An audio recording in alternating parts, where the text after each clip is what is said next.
Graça e paz, família Vibri, família mais abençoada de Patinga, amém? Graças a Deus. E de Timóteo também, né? Patinga, Timóteo, Fabriciano, Paraíso, nós temos gente de todo lado aqui, né? Graças a Deus, irmãos. Louvado seja o nome do Senhor, amém, queridos? Hoje nós vamos começar o estudo do livro de Esther. Na verdade, é um livro bonito, conta uma história linda, né? E tem várias lições preciosas neste texto que eu gostaria, né, que os irmãos pudessem aproveitar ao máximo esses dias que nós vamos estudar o livro de Esther.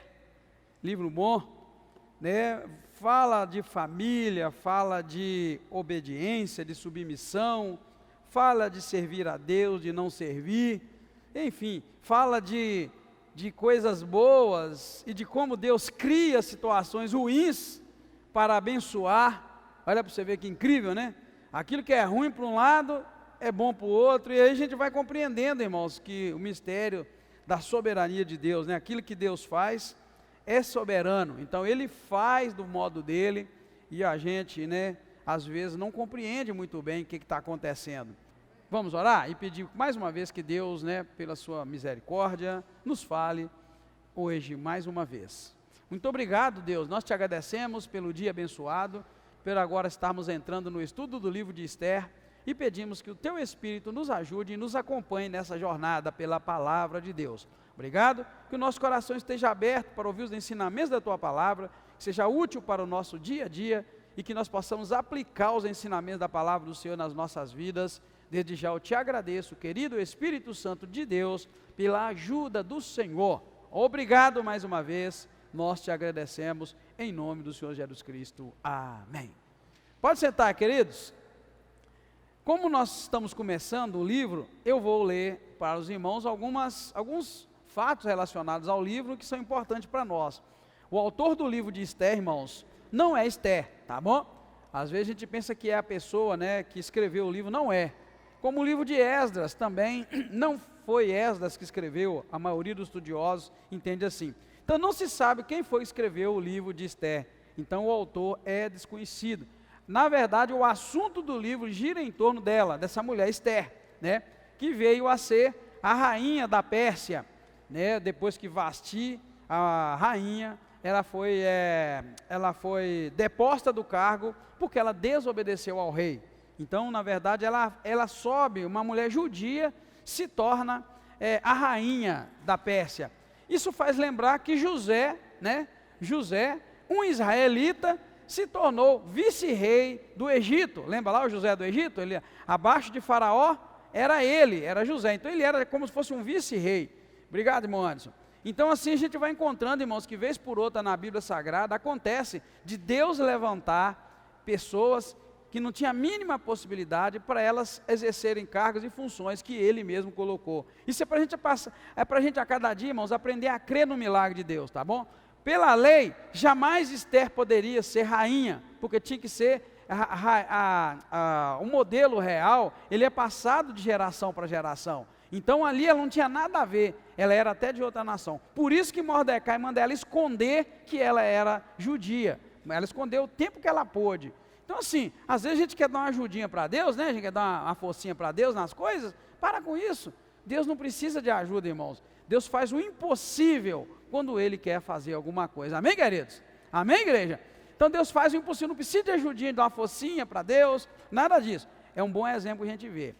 O período que esse livro, irmãos, foi escrito, não tem uma data certa, mas gira em torno ali de 482, 478 antes de Cristo, né?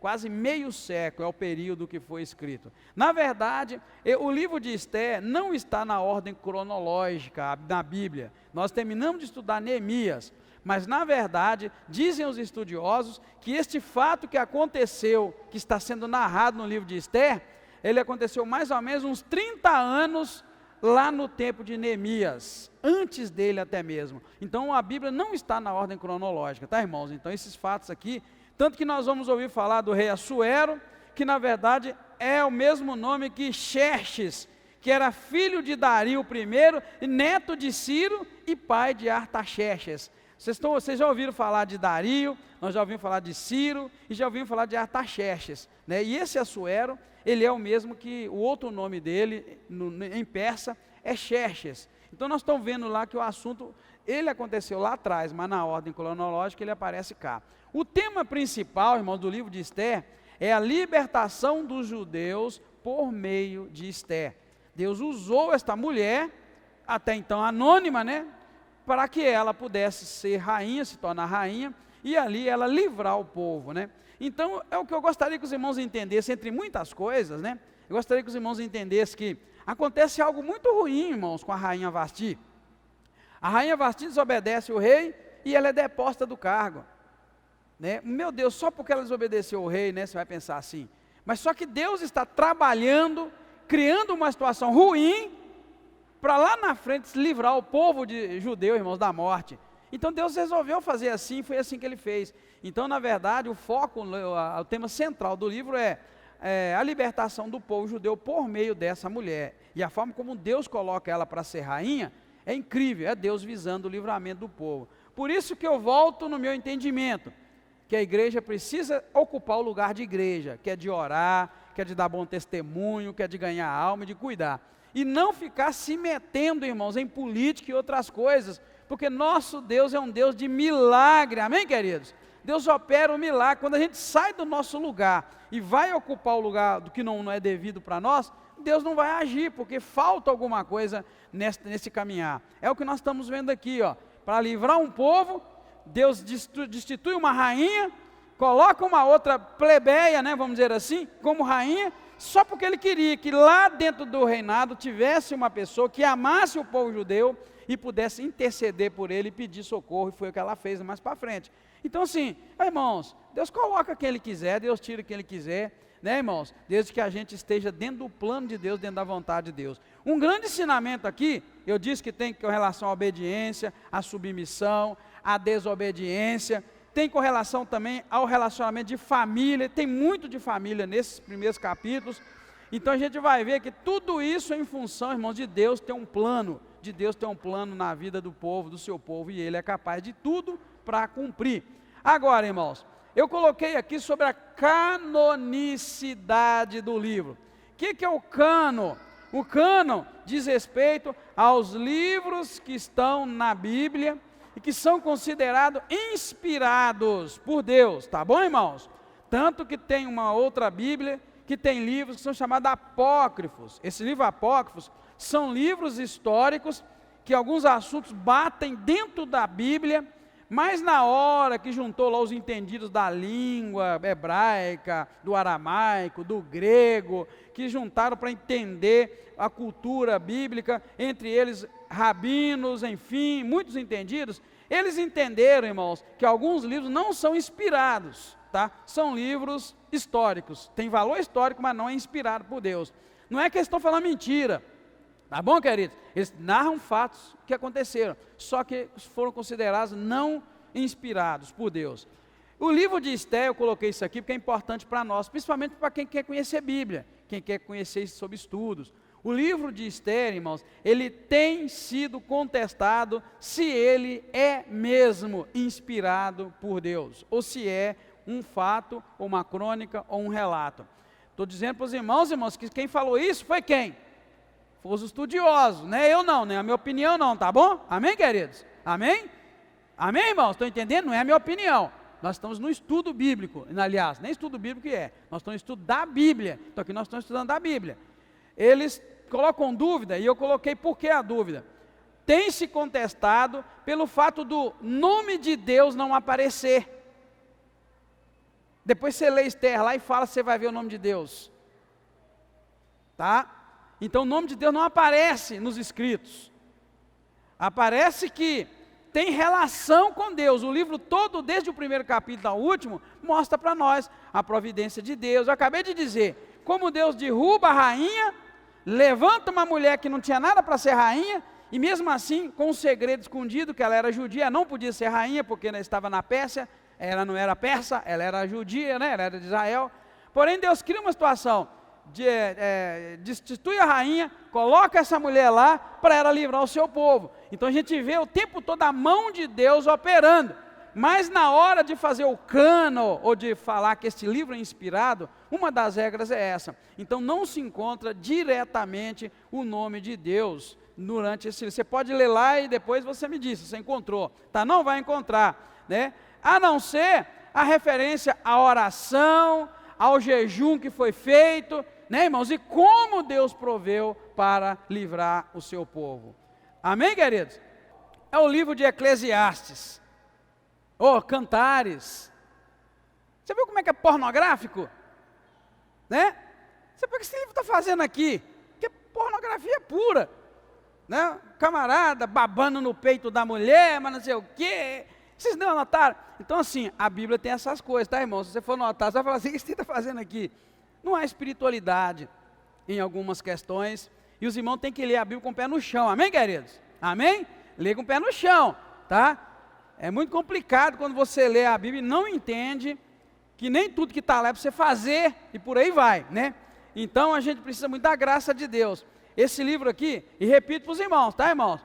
O tempo todo, lembra a palavra que eu disse? O tempo todo em livro de Esther, desde o primeiro capítulo ao último, você vê Deus operando. Mas você não vai encontrar o nome de Deus nele, tá? E no dia de fazer o cânon, ou seja, de separar e dizer, esse livro é inspirado, este não, então houve contestação por não haver o nome de Deus. E vamos ser sinceros, estamos no estudo da Bíblia, então aqui não tem leitinho com como é que fala? Água com açúcar. Quando é pesado, né? Os irmãos viram, quando tinha que falar lá de Abraão, de Jacó, péssimos pais, a gente falou, péssimo pai, e acabou. Amém, queridos? A Bíblia não oculta, né? Então assim a gente também não oculta. Então os irmãos vão ler, de primeiro a último, vão ver Deus operando o tempo todo, mas você não vai encontrar o nome de Deus. E agora uma pergunta para quem é estudioso de Bíblia. Qual a importância do nome de Deus para o povo da Bíblia? Lembra que todo o assunto da Bíblia, todo o foco de Deus é com uma nação aqui na terra, não é? Tudo que Deus fez lá, em determinado tempo para cá, é com uma nação. Qual a nação que Deus ama, escolheu em toda a terra? Israel.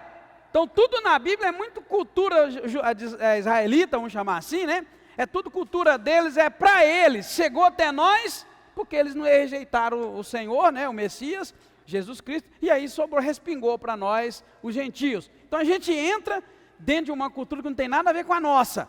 Tá? Aqui dentro, por exemplo, uma curiosidade boa, o livro de Esther vai falar de uma festa. No final é decretado que se celebrasse uma festa comemorando a libertação, que o judeu ia morrer, muito judeu, e não morreu. Como é que é o nome da festa? No finalzinho do livro, Purim.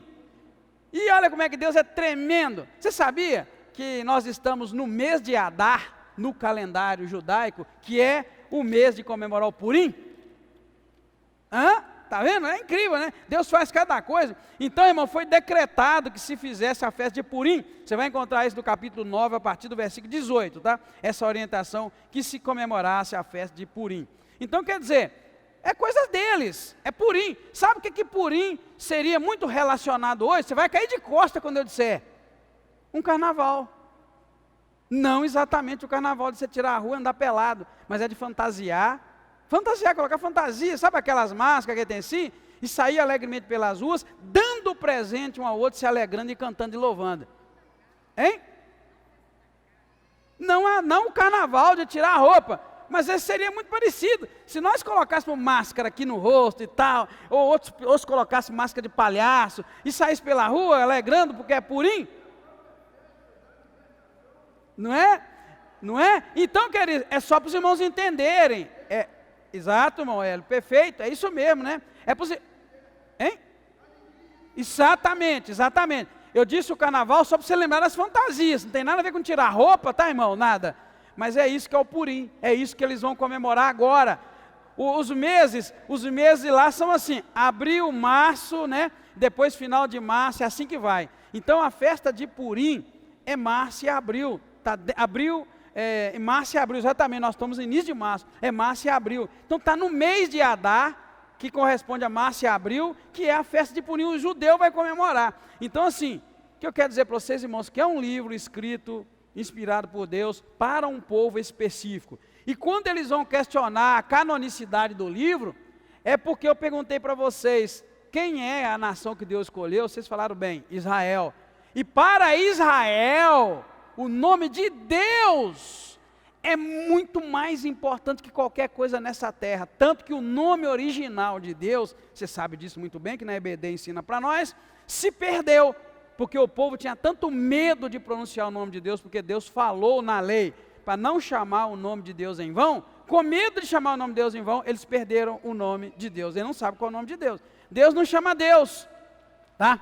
E nem eterno, como muitos chamam, nada disso. Isso é a modo de nós chamarmos Deus. O povo de Israel não sabe o nome como Deus quis ser chamado desde o início e se apresentou, né? Então a gente não sabe, eles perderam por causa do nome de Deus que eles não usavam. Não é a minha posição dizer que o livro de Esther não é canônico, não é. Mas eu estou trazendo para vocês entenderem. O nome Deus não aparece no livro, não referia a oração ou serviço espiritual, somente aquele momento. Não se refere a serviço. Então, depois desse estudo, depois dessa bomba que eu joguei aqui, e vou jogar uma outra bomba lá na frente, que eu também não concordo, mas quando eu falo para vocês estudiosos, irmãos, eu não estou falando do pastor fulano dali daqui não, tá?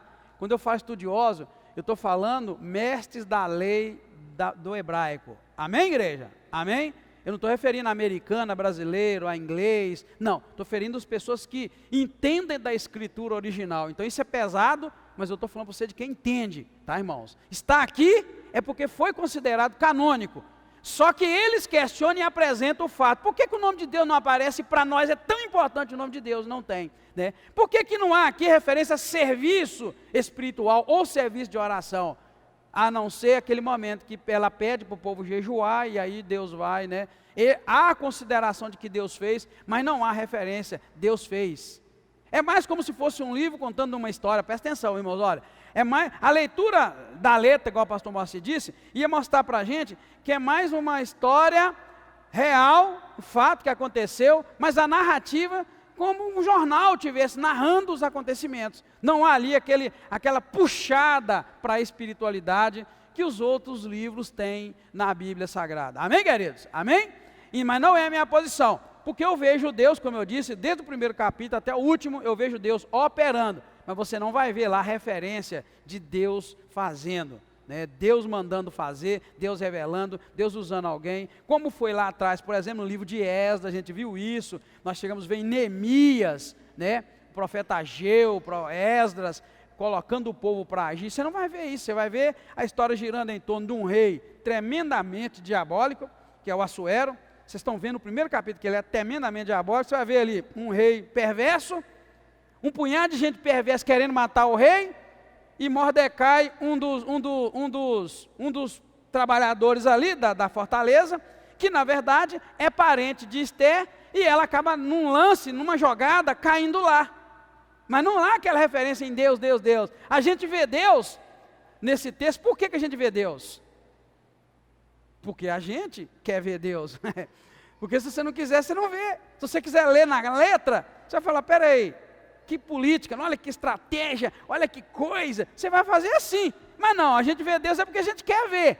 Olha, eu quero ver Deus em tudo, amém, queridos? Eu quero ver o agir de Deus, então eu vejo Deus. A gente vê Deus até na derrota, não é assim, irmãos? A gente vê Deus na doença, na enfermidade. A Bíblia não orienta para a gente dar graças em tudo. Uai, Jó não ensinou? Se eu vou receber o bem de Deus, eu não vou receber o mal. Então a gente quer ver Deus e a gente vê. Se a gente for mandado embora do emprego, ao invés de a gente ficar murrinhando pelos cantos aí, porque está arrasado, eu vou morrer. Não, a gente vai falar o quê? Deus me tirou porque tem algo melhor para nós. Não é assim? Você está entendendo? Então a gente vê Deus porque a gente quer ver Deus e a gente busca ver Deus. Então você vai ver que a gente lê e vê Deus porque a gente está aqui com o olho espiritual ligado em Deus. E de fato isso é bom. É a questão da espiritualidade. Agora, para quem quer letra, né, vai ser complicado encontrar. Tá bom, querido? Mas não guarda isso aqui no teu... Você vê que nada disso aqui, irmãos, nada disso aqui nada disso aqui está registrado na Bíblia. Ó, não está registrado que o autor é ela ou não, por isso que é desconhecido. O período não está registrado. O tema, a gente entende que é esse o tema, porque é o foco do livro. E a canonicidade é só um ponto para você poder conversar com as pessoas. O que é bom nisso?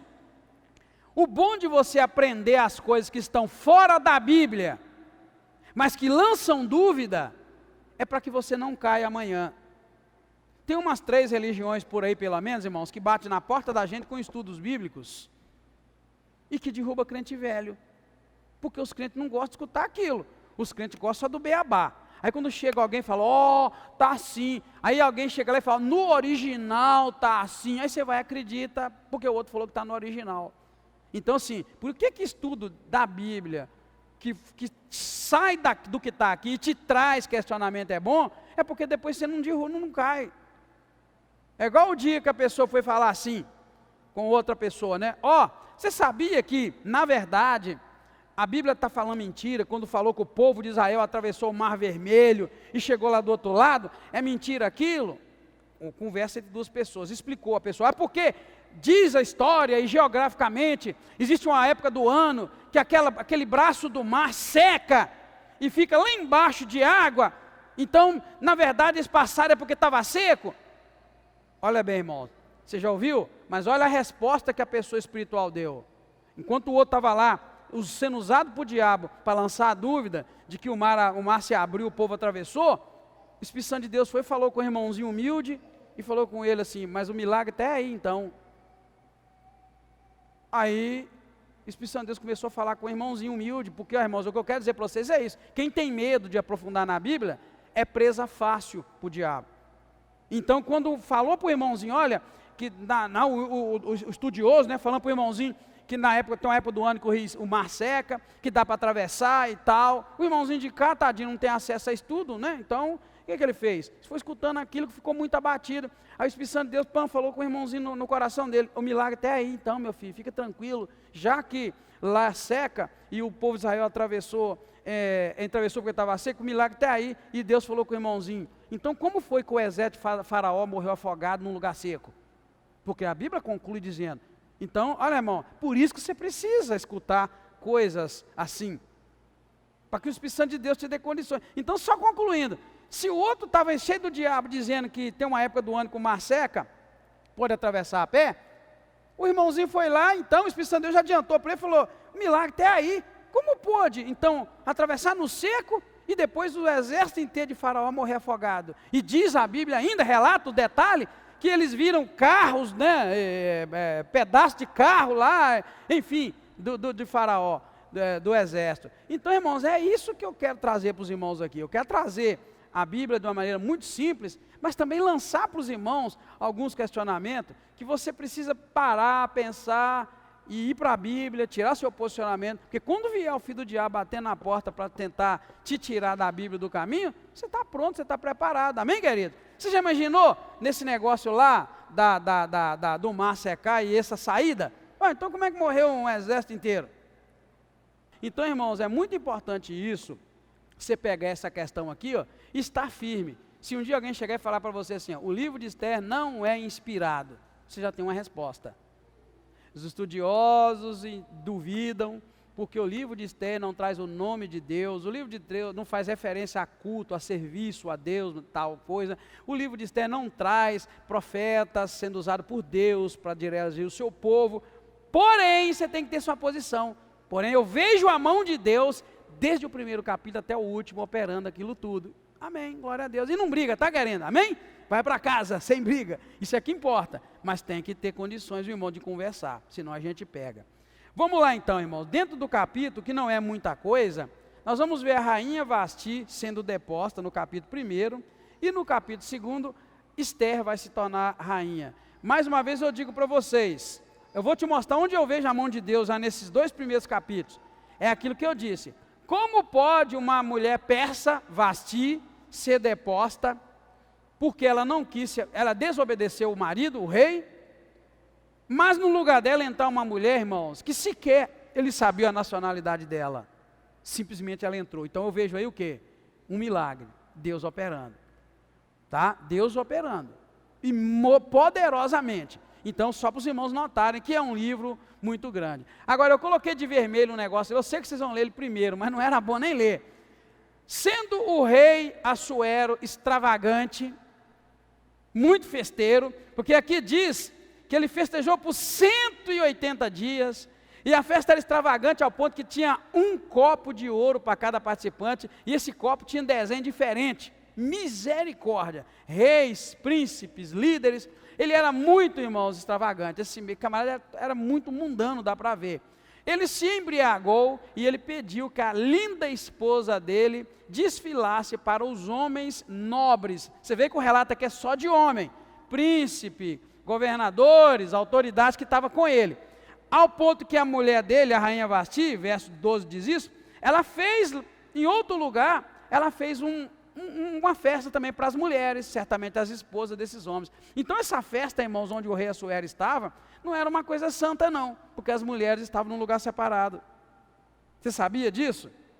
A rainha Vasti fez uma festa para as mulheres, não é? As mulheres de um lado e os homens do outro. Aí o rei estava bêbado, presta atenção, a Bíblia deixa claro, ele estava alegre por causa do vinho, ou seja, estava bêbado.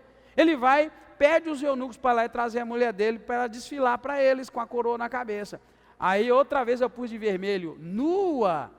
Por quê, irmãos? Outra vez, os estudiosos da Bíblia hebraica levantam o questionamento que para ela desobedecer ao rei, possivelmente ele estava pedindo, já que ele estava bêbado, embriagado, e ele era muito mal assim, mundano, eles levantam o questionamento que possivelmente ela não obedeceu ao rei, e foi porque ele queria que ela desfilasse sem roupa ou com pouca roupa.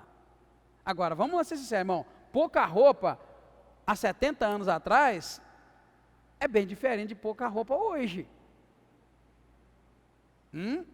Então imagina aí, 500 anos de Cristo, 2.500 anos atrás, o que era pouca roupa? Era. Eu entendo que sim. Faz. Sim. A irmã olha pelo lado feminino e é o que os estudiosos olham, tá, irmão? Mais uma vez eu coloquei ali, ó, nua, informação não bíblica. Não é a Bíblia, isso aqui não tem na Bíblia não. Isso aqui na Bíblia, a Bíblia deixa você entender. A Bíblia deixa a gente entender que Deus acabou, na verdade, deixando isso sobre ela um espírito de rebeldia, para ela perder o cargo e a Esté entrar e ela salvar o mundo, né? O judeu. Mas quem vai estudar o cânon da Bíblia, estuda a letra, estuda a cultura, estuda os fatos, estuda os acontecimentos, com o entendimento que eles têm que é maior do que nós. E a irmã está corretíssima em dizer que uma mulher não rejeitaria fazer isso, porque a mulher gosta de expressar sua beleza. Tanto que, se vocês não notaram, eu anotei, o preparo para aquelas moças virgens bonitas se tornarem rainha ou serem escolhidas pelo rei, exigia delas, irmãos, 12 meses de tratamento de beleza. Qual das mulheres aqui, irmãos, cederia 12 meses da sua vida para ficar só em spa, salão de beleza, mexendo com unha? Você seria? Não, acho que eu estou arrumando problema para os maridos aqui, viu? Acho que elas iam, né? Então você está entendendo, irmão? Porque aquilo tudo para parecer bonita, cheirosa, né? Para o rei. Então, na verdade, e sem contar que culturalmente, a mulher podia ser rainha, irmãos, e talvez ver o rei uma vez ou duas na sua vida, naquela época. Isso é história também, não está na Bíblia. Então, às vezes, ele via a mulher uma, duas vezes, três vezes, às vezes se relacionava com ela, tinha um filho ou outro e nada mais. Já imaginou? Quantas mulheres Salomão teve? Não é? Entendeu? Umas 1000. Imagina ele, se ele se encontrasse com uma mulher por dia, ele ia terminar o rodízio 1001 dias depois. Aí você me calcula aí, fazendo favor, 1001 dias, né? Divide por 365, ia dar quase uns 3 anos. A cada 3 anos, né, ele ia poder ver a mulher outra vez. Então, irmãos, é para vocês verem que também existem fatores históricos aqui que colocam em dúvida dela ter negado só de ir, só porque ele queria que ela fosse bonitona, tal, para lá. Então, existe aqui esses argumentos que são dos homens entendidos e estudiosos, que a gente também não pode dizer assim, não foi não, né? Não foi. Mas, contudo, é só uma curiosidade, que de fato ela acabou desobedecendo o rei, o seu marido, e isso fez com que ela fosse deposta do cargo. De que forma? O rei pede conselho para os seus conselheiros, seus jovens, os líderes, e eles aconselham que ela fosse banida, deposta do cargo e banida do cargo de rainha. Tirasse ela do cargo de rainha e que ela nunca mais pudesse ver o rei. Acabou, tiraram. E foi isso que foi feito. E além do mais, se escreveu uma carta também, em que nessa carta dissesse que em todo o reino da Pérsia e da Média, todo homem fosse senhor da sua própria casa. Porque ele, ao ser desrespeitado, seria um motivo para as outras mulheres respeitarem. Então, irmãos, tem muita lição aqui sobre família, sobre respeito, sobre honra, sobre obedecer. Tirando por fora que Deus tinha um plano nisso tudo para Vasti perder o reinado, uma outra pergunta que eu gostaria de deixar para você, mulher, para você, homem, é: cuidado com a resposta que você dá sem pensar. Vasti simplesmente não vou. Por isso ela perdeu o reinado, perdeu tudo. Então é uma lição tremenda, irmão. Por isso que eu falei, tira o olho do plano de Deus de colocar a Esther no lugar dela. Coloca o olho natural e veja que muitas vezes a gente é desbocado. Muitas vezes a mulher fala uma coisa, ou o marido fala, pão, o outro fala assim. Não é? Eu falei para vocês, vou repetir um caso de família que eu vivi aqui nessa igreja há muitos anos atrás. Pouca gente aqui conhece essa pessoa, umas 2 ou 3 só. Logo quando eu voltei em 96, eu comecei a fazer as visitas da igreja, e eu vi uma mulher dessa igreja perder o marido por causa de burrice. A história é, eu visitei eles várias vezes, e eu notei que o marido dela era muito bom, o marido dela não era crente, mas um marido bom. Sabe aquele camarada que a gente costuma dizer, só falta ser crente? E eu pensava, meu Deus, mas por que esse casamento está indo ruim? Não tem lógica, como é bom, por que está indo ruim? Até que um dia, eu sempre gostei de ouvir o porquê que as pessoas se separavam, ou se separam. Eu sempre gostei de ouvir. E quando eu não consigo aprender isso antes da separação, eu pergunto depois, porque eu pergunto, o que aconteceu? Mas nesse caso, irmãos, antes da separação, eu ouvi. Essa mulher que se dizia crente, presta atenção, dizia crente, porque você também pode dizer que você é crente, mas não é convertido. Tá? Tanto a mulher quanto o homem, você pode estar na igreja e vem cá e canta e ora e é crente há muito tempo, mas você não é convertido. Essa mulher era de igreja, vinha muito e tal. Sabe como ela perdeu o marido, irmãos? Porque na verdade, numa conversa com o marido, ela quis ir para a casa da mamãe, que era em outra cidade. Aí o marido falou para ela, não vai. Aí ela, mas eu vou, é minha mãe. E o marido falou, mas eu não queria que você fosse. Ela, eu vou. Aí ele falou uma palavra para ela, se você for, não precisa voltar mais. É um caso também de desobediência, igual aqui, irmãos. O rei mandou chamar, ela falou que não ia e não foi. Mas isso lhe custou o reino. Mas que Deus usou isso, pastor, para depois o povo seria, meu filho, eu estou falando para você, tira o olho que Deus usou e pensa numa resposta besta e ignorante. Eu te garanto que se essa mulher fosse, Deus teria que usar uma outra situação para ela ser deposta, mas não aquela. Ou seja, nossas atitudes impensadas dão ocasião a Deus para que Ele tome atitudes com relação a nós, e já era. Isso é chamado de legalidade, irmão. Você dá uma bobeira, você dá legalidade a Deus e ao diabo para fazer coisas. O diabo não faz nada que não lhe é permitido. Já falei para vocês, até o livro de Jó, eu fiquei procurando, fuçando, falei, não tem lógica. Deus pegou Jó e fez aquilo com Jó, eu ficava pensando assim, meu Deus, não tem lógica. Jó é um homem justo, um homem bom, o que Jó arrumou? O que ele fez que aconteceu isso? Até o dia que eu vi que Jó confessou com a boca dele, irmãos, que tudo que ele estava vivendo, ele tinha medo. Parece que Jó vivia o tempo todo pensando assim, vou perder meus filhos, vou perder minha mulher, vou perder tudo. Aí ele vai e diz, na palavra ele diz que tudo que ele temia lhe sobreveio. Ou seja, tudo aquilo que ele morria de medo, aconteceu com ele. Aí eu te pergunto, me ajuda, irmão, me ajuda, irmã. Os nossos temores são portas abertas para o diabo aprontar com a gente. Sabe aquela pessoa, eu vou adoecer. Eu vou perder meu marido. Eu vou perder minha esposa.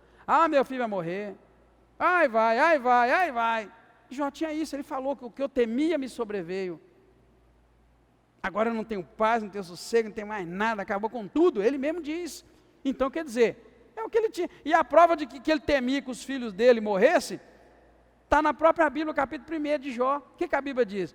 A Bíblia diz que os filhos de Jó faziam banquetes entre eles, e quando eles voltavam, Jó sacrificava a Deus e orava por eles, com o quê? Com medo deles terem pecado. O quê? O camarada, por medo dos filhos terem pecado, ele sacrificava a Deus, tipo assim, ele antecipava o pecado. Não existe isso, querido.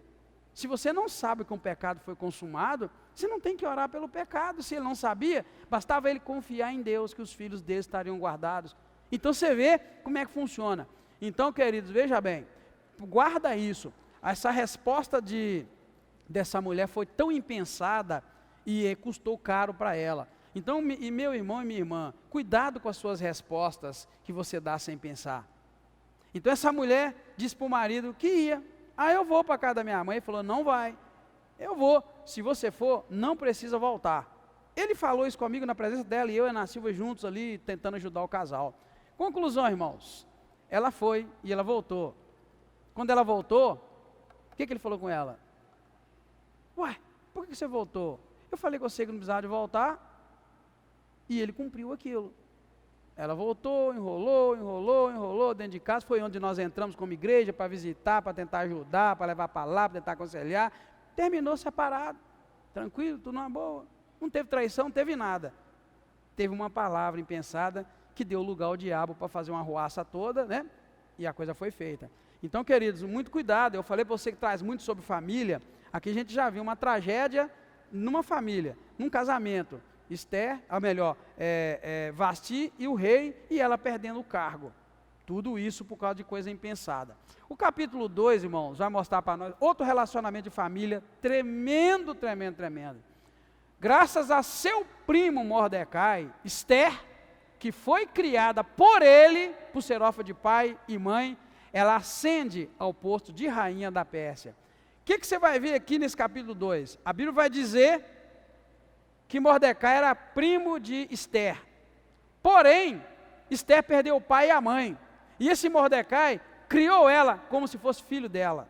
Filha dele, aliás. Família, irmãos. A maioria de nós, quando vê um camarada lá sem pai e sem mãe, larga para lá. Esse camarada criou como filha. Então você vê o relacionamento de família no capítulo 1, causando uma tragédia.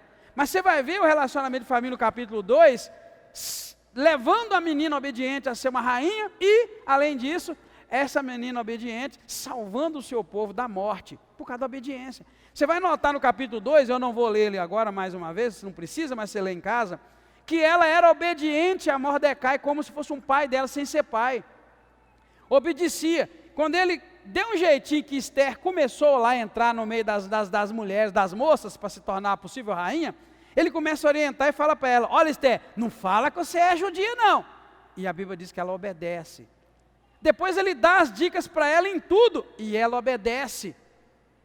Então olha o relacionamento de família, o camarada cria a prima como se fosse filha, dá dicas a ela como proceder naquela seleção de mulher, de moças, ela obedece, ela é selecionada, ela se torna rainha. E ao final, nós vamos ver aqui que termina com uma tragédiazinha, que quando eles intentam matar o rei, esse Mordecai, que é primo dela, fica sabendo, e ele avisa para Esther, fala, Esther, fala para o rei que eles estão tentando matar ele.